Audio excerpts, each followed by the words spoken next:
Hello learners, how are you all? Welcome to our YouTube channel Learn to Explore. I hope you are good and enjoying our classes. We are trying to provide you the best content on this YouTube channel. So please don't forget to like, share and subscribe to our channel. Also do let me know in the comment section in case you want anything else. So let's begin with the sociology class 12th second chapter, which we have already started in the last classes.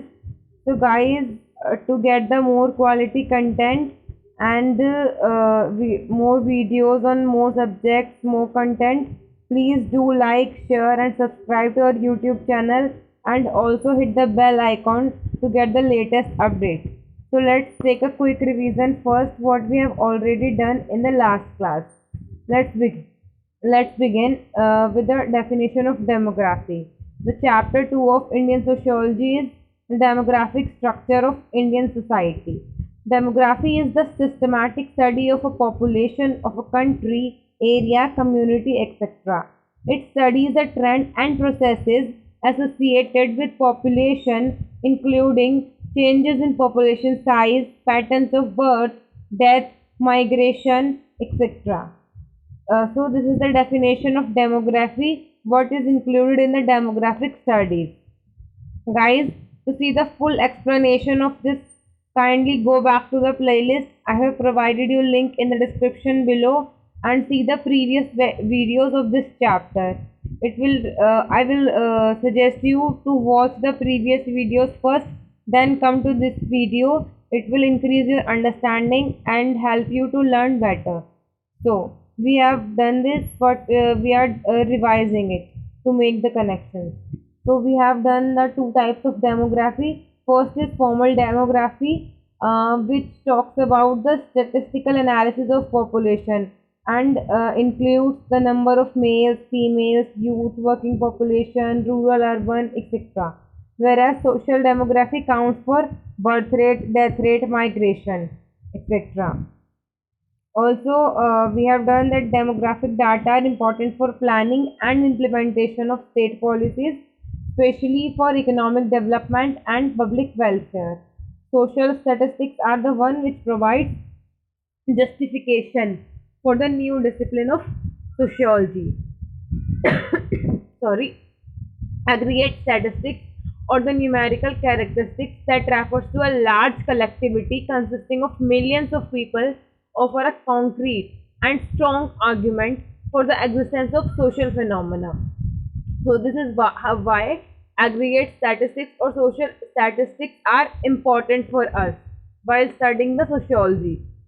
It helps in planning and implementation of state policies. The famous sociologist Emile Durkheim's study explained the variation in suicide rates across different countries was a good example of the use of social statistics. He argued that the rate of suicide had to be explained by social causes. So this is the example how social statistics is used in the study of sociology. Then we did some theories and concepts of demography. The first was the Malthusian theory of population growth. He said population rises in geometric progression and agricultural production can only grow in arithmetic progression. क्या होता है कि जो population है वो बहुत तेजी से बढ़ती है, जबकि जो उसको यूज करने के लिए प्रोडक्ट्स चाहिए, एग्रीकल्चरल प्रोडक्ट्स चाहिए, उसकी जो ग्रोथ रेट है वो कम होती है. इसीलिए मैथ्यूज ने क्या कहा था, but he believe that there are some positive checks to population growth in form of famines and diseases which are inevitable because they were nature's way of dealing with the imbalance between food supply and increasing population. So this is what Malthus theory said. This theory was influential for a long time but then challenged by theorists who claim that economic growth could outstrip the population growth. Then the next theory is the the theory of demographic transition. This theory suggests population growth is linked to overall levels of economic development, and there are three basic phases of population growth. The first stage is low population growth in a society that is underdeveloped. And technologically backward. ऐसा क्यों होता है? क्योंकि यहाँ पर birth rate और death rate दोनों ही high होते हैं, और डेथ रेट हाई होने की वजह से पॉपुलेशन ग्रोथ सोसाइटी की कम होती है। Then the next stage come the second stage which is where growth rates are low because both the death rate and birth rates are very high, so that the difference between the two is low। यहाँ पर जो है दोनों में difference कम होना शुरू हो जाता है, डेथ रेट धीरे धीरे कम होना शुरू हो जाता है, जबकि birth rate still very high होता है। And India is currently at the second stage, and the third stage is one of the low growth in a developed society where both death rate and the birth rate have been reduced considerably, and the difference between them is again very minimal। So this is how society goes from first stage to the third stage। The population explosion happens because death rates are brought down relatively quickly, and there is a time lag between the birth rate goes down. So advanced methods of disease control, public health, and better nutrition turns the birth rate low with a time lag।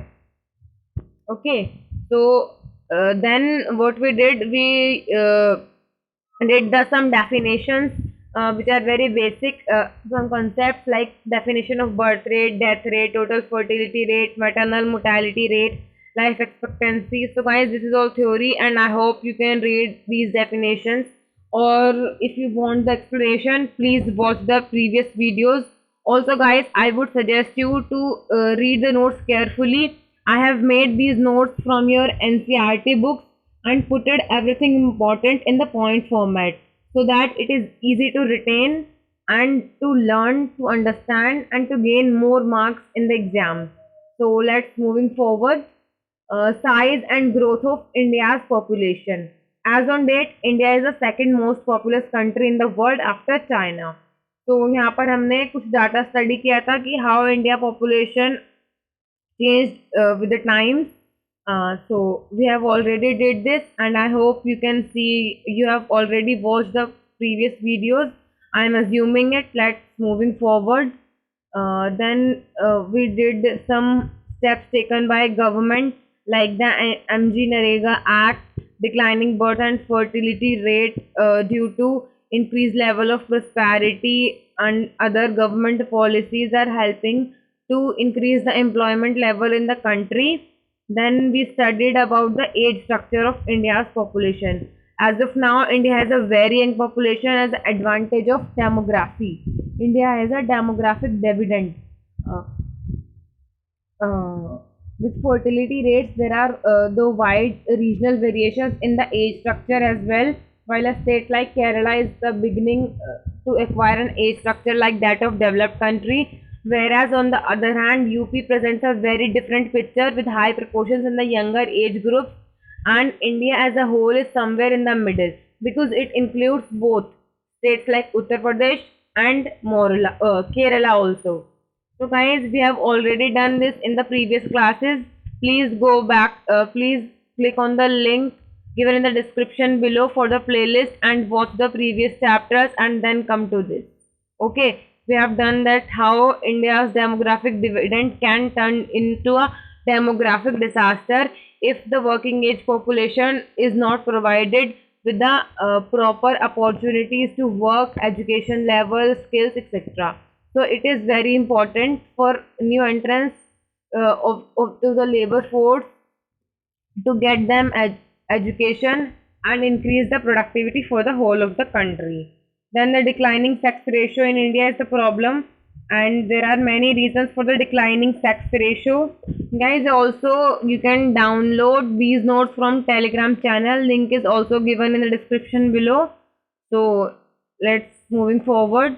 What are the reasons of declining sex ratio in India? Are mindset of society, preferences given to male child, daughter is still considered as burden on family, female foeticide, dowry, sex specific abortion, etc। Then to overcome these problems, the prenatal diagnostic techniques, regulation and prevention of misuse act is enacted by the government of India and is in force since 1996, which was further strengthened in 2003 to banning the practice of knowing the sex before birth and imposed heavy fines and imprisonment as punishment। So, and in the long run, solution of the problem remains if society is not able to change its mindset and still do the bias with the girl child. So it depends on how society evolves its mindset, how society accept the girl child. The solution lies with the people, with the society, and not just with the government. Still government is trying the best from their side, and the some initiatives like Beti Bachao Beti Padhao are proven to be an important policy to increase the child sex ratio in the country. So till here we have already done in the last class. For full explanation, detailed explanation, watch the previous chapters. Now moving forward to the new topic, let's begin with the literacy. Literacy is a prerequisite to education, is an instrument of empowerment. The more literate the population, the greater the consciousness of career options as well as participation in the knowledge economy. किसी भी country की population जितनी ज़्यादा literate यानी साक्षर होगी, वहाँ पर उतने ही ज़्यादा लोग अवेयर और कॉन्शियस होंगे for the career options, and there will be more participation in the knowledge economy. Further, literacy can lead to health awareness, fuller participation in the cultural and economic well-being of the community. Also, literacy levels have improved considerably after independence, and almost two-thirds of our population is now literate. Literacy varies considerably across gender, across regions and across social groups. जैसे कि हमारे यहाँ पर birth rate sex ratio में variations है, वैसे ही literacy level में भी वेरिएशंस हैं. Okay, so however female literacy has been rising faster than the male literacy, so this is the plus point for India, partially because it started from the relatively low levels. Female literacy rose about 10.4% between 2001 and 2011 compared to the rise in male literacy of 7.6% in the same period. So this is the data provided in your original NCERT books also. For any variation, you can refer NCERT for the data. Okay. Men literacy rates also vary by social groups. Historically disadvantaged communities like the scheduled caste SCs and scheduled tribes SCs have lower rates of literacy, and rates of female literacy within these groups are even lower.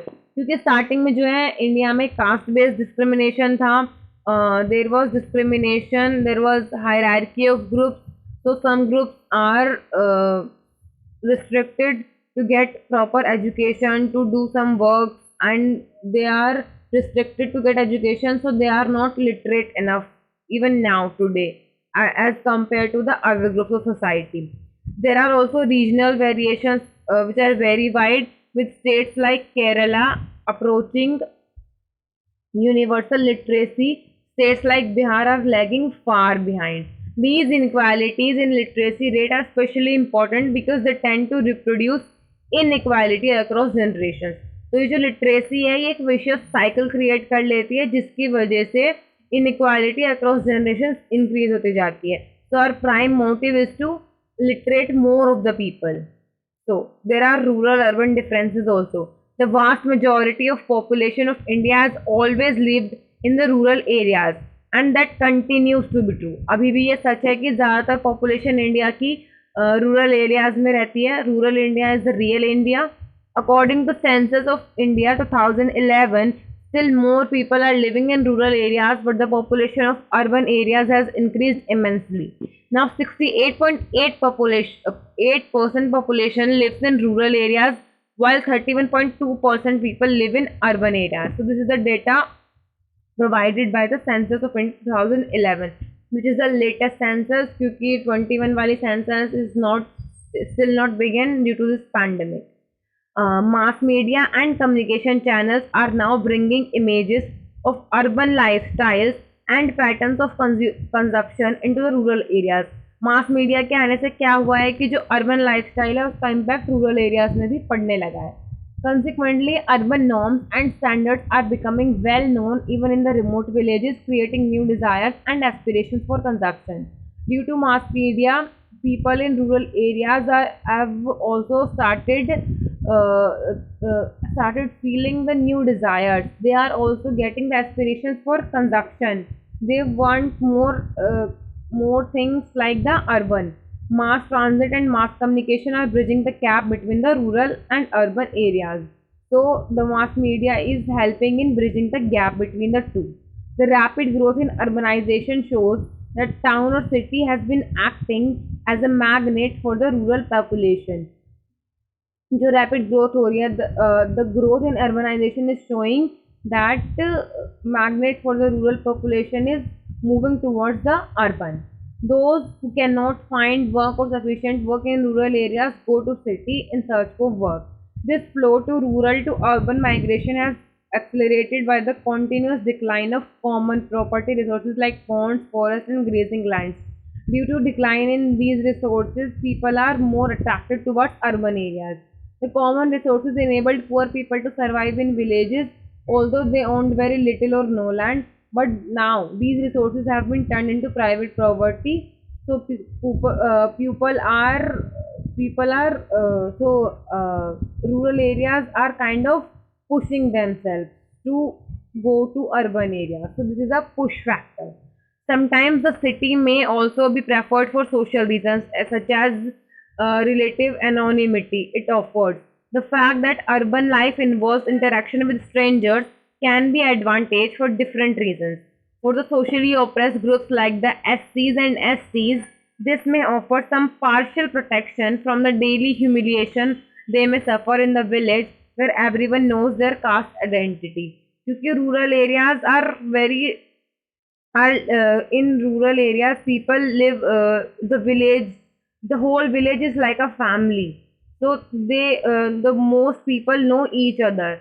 And since the ages, still there is caste based discrimination. The people who are suffering there are the ones coming to urban areas find anonymous anonymity as good for them, because there is no discrimination as such, and they can live happily on their own terms and without any fear or any discrimination. The anonymity in the city allows the poor section of the socially dominant rural groups to engage in low status work that they would not be able to do in the village. Also, the people who are of higher caste in the village cannot opt to do some work which is considered as not suitable for them. But the anonymity in the city gives them chance to do the work. Even the dominant people who wants to do some work which is not allowed for them in the rural areas, they can do it easily in the urban areas without any hesitation. Then what's the population policy in India? Guys, I hope my speed is not too fast. In case it is, please do let me know in the comment section. I will be take care from for it from the next class. And in case you like the class, please do let me know in the comment section. It will enhance my motivation. In case you have any doubt, any query, any complaint, any suggestion, then also please do let me know in the comment section. And please keep liking and sharing the videos and channel. It really motivates me to do the more for you. So let's begin with the population policy in India.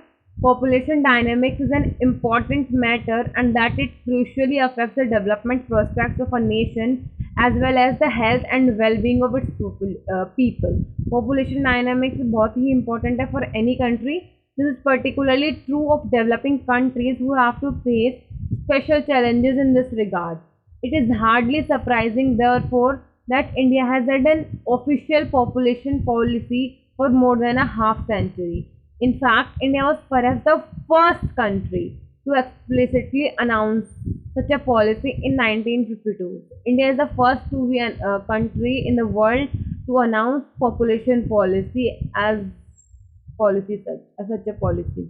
The broad objective of this program have remained the same: to try to influence the rate and pattern of population growth in socially desirable directions.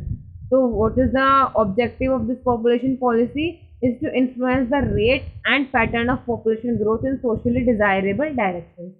The family planning program suffered a setback during the years of national emergency, 1975 to 76. Normal parliamentary and legal procedures were suspended during this time, and special laws and ordinances issued directly by Government of India without approval of Parliament were enforced. This time, government tried to intensify efforts to bring down the growth rate of population by the introduction of a coercive program of mass sterilization. This was widespread popular. There was widespread popular opposition to this, and new government elected after the emergency abandoned this program. Then the National Family Planning Program was renamed as the National Family Welfare Program after this emergency, and coercive methods were banned and no longer used.